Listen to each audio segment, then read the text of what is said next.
What's up, everyone? It's time for our digital huddle today. I hope you're having a wonderful, wonderful week and so many great things happening at GC. A matter of fact, tomorrow is a very special, special day. Make sure you are there. Tomorrow is Back to School Sunday. What does that mean? It means that every year on Back to School Sunday, we take a moment at the end of our service to pray over all the children, all the youth, all the teachers, the bus drivers, everyone that is connected to the school system. We pray over all of them as they get ready to go back to school. And every year we have a special gift for the parents as well. And I just think this year's gift is really special. I think it's something that will really touch the hearts of the parents. And Robbie and her team have done a phenomenal job preparing it and getting it ready for all the parents for Sunday. So make sure you're there. It's going to be a great Sunday. And then this year we're doing something new.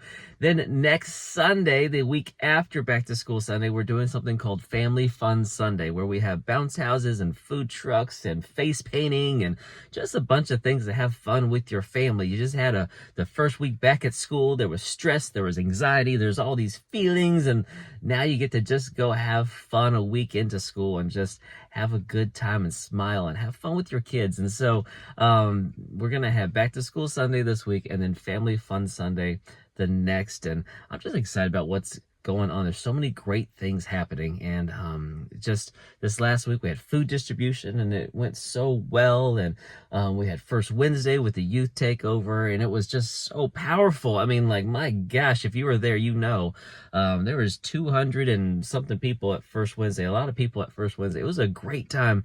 Let me tell you, just God is on the move and things are happening that are just so special. So today, let's get into our leadership talk real quick. We've been in the book Unreasonable Hospitality, where the owner of the restaurant, Will, is talking through his experiences on taking this restaurant and going to this place of unreasonable hospitality instead of just service, making people feel seen, making them feel heard, and taking his restaurant to number one and applying that to God's house. Because I think that if any place should raise the bar on excellence and make people feel seen and heard and loved, it's the church, right? The local church. And so we're going to talk a little bit about that today. I won't be super long. Here's the chapter we're on, chapter 9. If you're following along, it was talking about with purpose and on purpose. Now, this is something I've talked about lots and lots of times. You've heard me talk about intentionality, about how we are going to do things on purpose because we're not going to accidentally be successful, right? We need to be intentional in order to be successful or to raise the bar or to lead with excellence, whatever the case.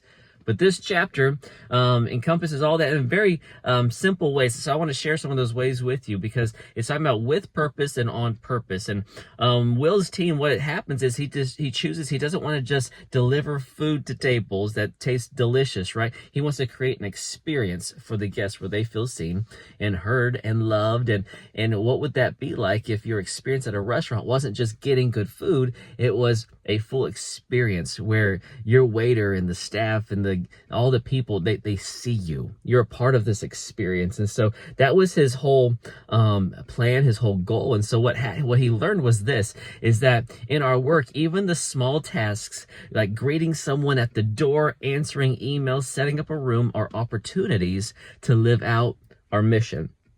What is our mission? Our mission is to inspire generations to follow Jesus. And so what if we looked at every small task, small thing as an opportunity to fulfill, to live out our mission?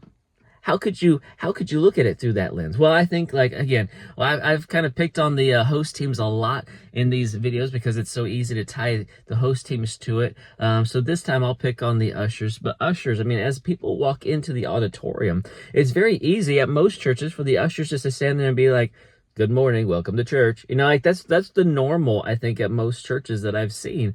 And then I've seen some where I'm like, holy cow, like these people go above and beyond. And I'm so proud of our team because I feel like our team does such a great job of going above and beyond. But as we're seating people in their seats and we're, if they need water, we're getting it for them. If they have trash, we're taking it for them to go throw it away for them. We are serving them and we're making them feel seen.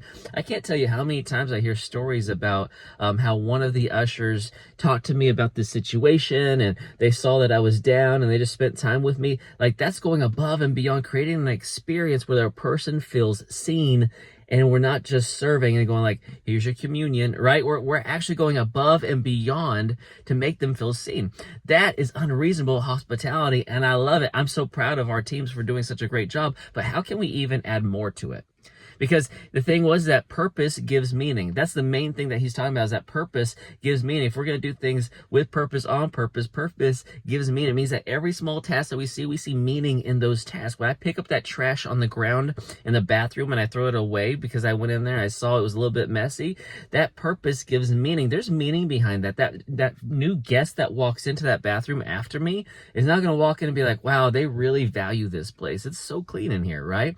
It's because someone before them had to say, you know what, that small task, that thing is part of my mission, and I'm going to do it to the best of my ability. Here's the second thing that Will says. Will says that purpose creates consistency. It creates consistency. How does it create consistency? Well, because talent can produce excellence sometimes, but purpose produces excellence all the time, right? If you have purpose behind it, you're going to produce excellence. And so that you got to apply that to any place in your life, in your family, at your home, at your work. If there is purpose, it produces excellence. If you understand the purpose behind it, you'll produce excellence every single time. It says, when we work with purpose, we don't wait to feel like it. We serve with the same passion, whether that day is easy or challenging.